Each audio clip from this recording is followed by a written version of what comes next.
एक बार की बात है, एक गांव में एक ट्यूबवेल था जिससे गांव के खेतों में सिंचाई की जाती थी। सब कुछ सही चल रहा था, लेकिन कुछ दिनों से जो भी किसान उस ट्यूबवेल का पानी अपने खेतों को सींचने के लिए इस्तेमाल करता, तो अगले दिन उसकी सारी फसल सूख जाती। अरे ये क्या? मैंने तो कल ही अपने खेत में बहुत सारा पानी डाला था, तो आज ये अचानक से ये सारी फसल सूख कैसे गई? फिर किसान को कुछ समझ नहीं आता और वो परेशान होकर अपने घर चला जाता है। राधा, हमारी सारी फसल रातों रात सूख गई। पता नहीं ऐसा क्या हुआ। अब हमारे ऊपर बहुत सारा कर्ज हो गया है। हो सकता है हमें कर्ज उतारने के लिए अपना खेत बेचना पड़े। फिर अगले दिन उसी ट्यूबवेल का पानी एक और किसान इस्तेमाल करता है और अपने खेतों में उस ट्यूबवेल का पानी डालता है। फिर अगले दिन वो देखता है कि उसकी फसल भी बर्बाद हो जाती है। इसी तरह देखते ही देखते गांव में बहुत से खेत बंजर हो जाते हैं। किसी को कुछ समझ नहीं आता कि आखिर खेत पानी देने के बावजूद सूख कैसे सकते हैं। फिर एक रात राधा परेशानी की वजह से अपने घर में इधर उधर टहल रही होती है। तभी उसे ट्यूबवेल के चलने की आवाज आती है। अरे ये क्या, इतनी रात गए ये ट्यूबवेल किसने चालू किया? फिर वह खिड़की से देखती है तो उसे एक औरत दिखाई देती है जिसने सफेद साड़ी पहनी हुई होती है और वह उस ट्यूबवेल में नहा रही होती है।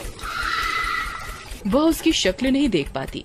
अरे दैया, ये कैसी औरत है जो रात गए इस ट्यूबवेल में इस तरह नहा रही है? मुझे अभी से वहां से भगाना होगा। फिर राधा हाथ में डंडा लेकर उस ट्यूबवेल की ओर बढ़ती है। कौन है तू? ये ट्यूबवेल हमारा है। तेरी इतनी हिम्मत, इतनी रात गए इस ट्यूबवेल में नहा रही है? तुझे कोई शर्म हया है या नहीं? चल अभी के अभी इस ट्यूबवेल से बाहर निकल, नहीं तो एक डंडा मारूंगी, सब अकल ठिकाने आ जाएगी। राधा की चेतावनी देने के बाद भी वो औरत उस ट्यूबवेल से बाहर नहीं निकलती। अरे दैया रे, कितनी बेशरम औरत है। मेरे इतना बोलने के बाद भी इसे कोई फर्क नहीं पड़ रहा। अच्छी बात है, रुक, तुझे अभी सबक सिखाती हूँ। फिर राधा उसके ऊपर डंडे से वार करती है। उसके डंडा मारते ही वो औरत पानी के अंदर गायब हो जाती है। अरे नास मिट्टी, कहाँ चली गई, कहाँ छुप गई? कितनी देर पानी में छुपी रहेगी? सांस लेने के लिए बाहर तो तुझे आना ही पड़ेगा। मैं भी देखती हूँ तू कितनी देर तक इस पानी के बाहर नहीं आती। फिर राधा वही डंडा लेकर उसके पानी से बाहर निकलने का इंतजार करने लगती है, लेकिन 15 मिनट होने के बावजूद वो औरत पानी से बाहर नहीं निकलती। अरे दैया रे दैया, ये तो बाहर ही नहीं निकली। कहीं पानी में डूबकर मर तो नहीं गई? हे भगवान, अब मैं क्या करूं?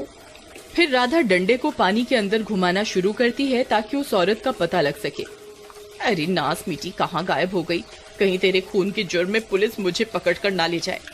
फिर बहुत देर तक पानी में डंडा चलाने के बावजूद उस औरत की लाश नहीं मिलती। फिर वह डर के मारे भागती हुई वापस अपने घर जाती है और शामू को पूरी बात बताती है। हे भगवान, ये क्या हो गया? राधा, कहीं तुमने उस औरत को जान से तो नहीं मार दिया? चलो, हमें अभी खेत पर जाना होगा। फिर वे दोनों खेत की तरफ जाते हैं और ट्यूबवेल में उस औरत की तलाश करने लगते हैं। वे दोनों ट्यूबवेल पर खड़े होकर डंडे से उस औरत को तलाशते हैं, लेकिन उस औरत का कोई नामो निशान नहीं मिलता। अजी, एक काम कीजिए, आप इस ट्यूबवेल के अंदर जाइए और उसकी तलाश कीजिए।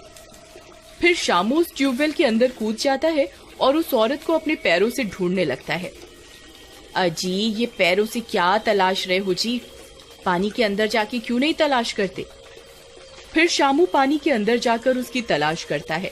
राधा कुछ देर तक वहीं इंतजार करती रहती है, पर शामू पानी से बाहर नहीं आता। अजी, कुछ मिला आपको? अजी, सुनते हो? अब आप कहाँ गए जी? हाँ जी, सुनिए। राधा बहुत घबरा जाती है।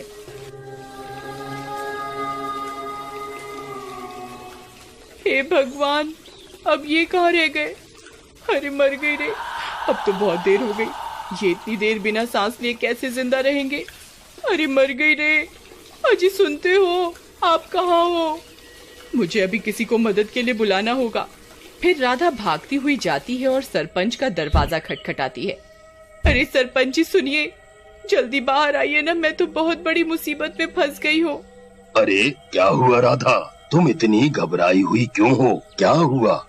फिर राधा सरपंच को पूरी बात बताती है। ऐसा कैसे हो सकता है? उस ट्यूबवेल की गहराई तो मात्र 4 फुट ही है। भला उसमें कोई कैसे डूब सकता है?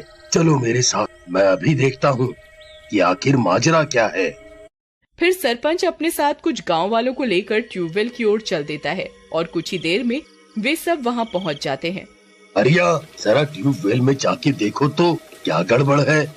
फिर हरिया ट्यूबवेल में उतर जाता है। तभी अचानक से हरिया भी ट्यूबवेल के अंदर डूब जाता है और बाहर नहीं आता। उस ट्यूबवेल से डरावनी डरावनी आवाजें आने लगती हैं। अरे मर गई रे सरपंच जी, अब ये हरिया कहाँ रह गया? इतनी देर हो गई, ये बाहर क्यों नहीं आया अब तक? अरे हरिया, तुम कहाँ हो? हरिया, हरिया, क्या तुम मुझे सुन सकते हो? हरिया, अरे कमबख्त, कहाँ मर गया? बाहर क्यों नहीं निकलता? कालू, बहुत देर हो गई, हम और इंतजार नहीं कर सकते, नहीं तो बिना सांस के हरिया मर जाएगा। तुम जल्दी ट्यूबवेल में जाओ और उसे बाहर निकालो, कहीं वह बेहोश ना हो गया हो।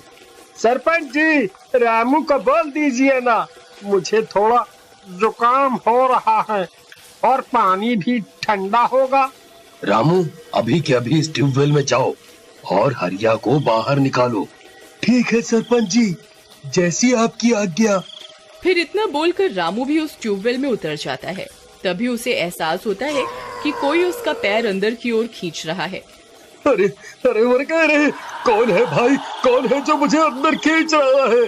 अरे सरपंच जी, मेरी मदद करो, कोई मुझे इसके अंदर खींच रहा है। छोड़ छोड़ छोड़!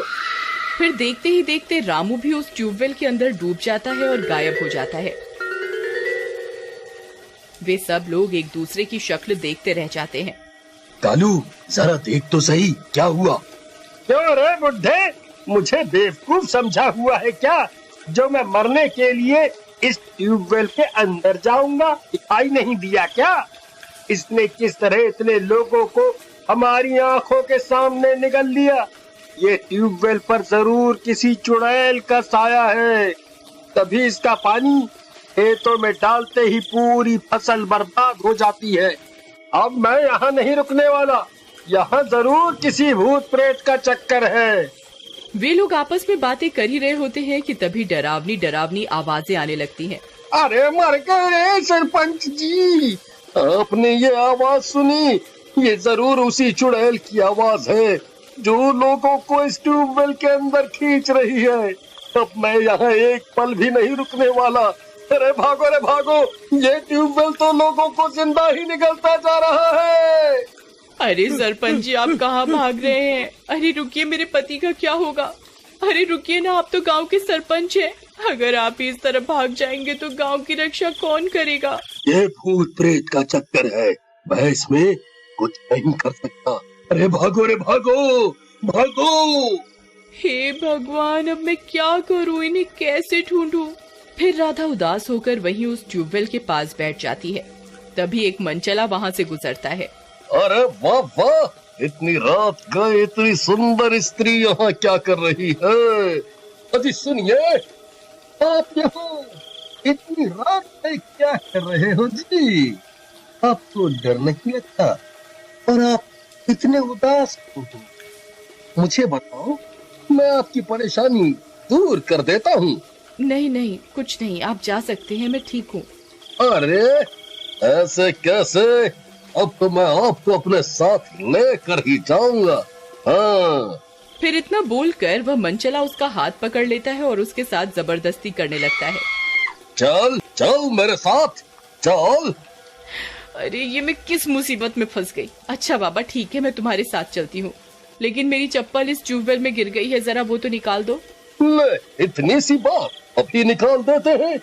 फिर जैसे ही वो चप्पल निकालने ट्यूबवेल में उतरता है, कोई अदृश्य शक्ति उसे भी अंदर खींचने लगती है। अरे ये क्या हो रहा है? अरे अरे कौन है? कौन है? जाओ! और देखते ही देखते वो मनचला भी उस ट्यूबवेल के अंदर समा जाता है। अगर आप आगे की कहानी देखना चाहते हैं तो प्लीज कमेंट बॉक्स में जरूर बताएं।